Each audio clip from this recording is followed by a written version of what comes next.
And we cannot, I think one of the dangers we might fall in is painting with too broad a brush.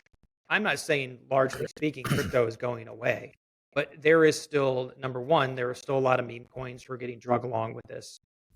There's that. So not all the use cases are created equal. And number two, anytime you're seeing these kind of wild moves, even if the ultimate trend is upward and to the right, there are going to be a lot of people who get caught up and the investment and the underlying asset has some utility. There are going to be a lot of people who get caught up in it and end up, as distance mileage may vary, as I say, and get caught up in the speculation and they fall by the wayside. And that's going to be, I say that to myself as much as anyone. Bitcoin has been a nice investment for people recently, but I think if it could be killed, it already would be dead. But there is still a lot of dross that's along there. Yeah, no, I don't.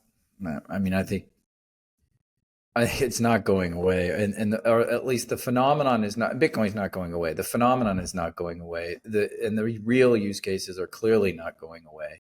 So, I think all of those fiat people. Now that said, fiat currencies still dwarf the size of Bitcoin, even at whatever it's at right now, $1.2 trillion in market cap. I mean, it's still way below the value of dollars that are out there. So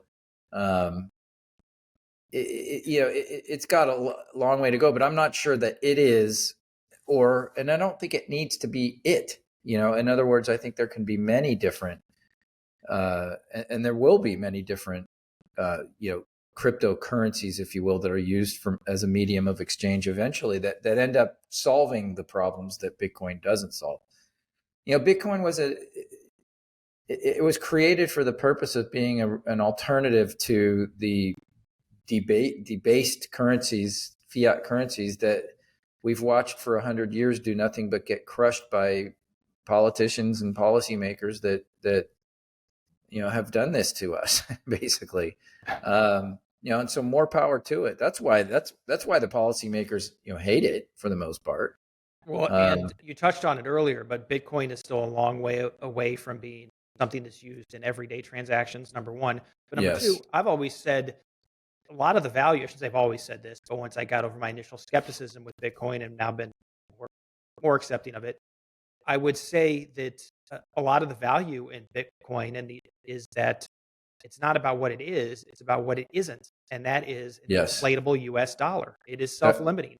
That's a great point. That in of itself, the fact that it's self-limiting gives it utility.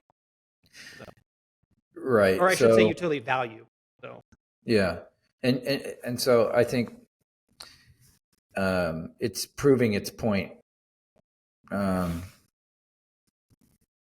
it could lose 95% of its value and still perform better than the dollar over the last 15 years, I'm betting. So.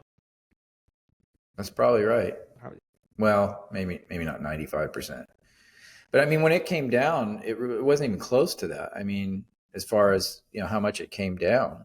Well, I think that since the dollar has gone backwards, I think it could be right. I have to think about the math. I'm not good at public math, but I've only got a math major. But since the dollar is as far backwards as the dollar goes, I think a lot of hyperbolic statements about Bitcoin versus the dollar could be true.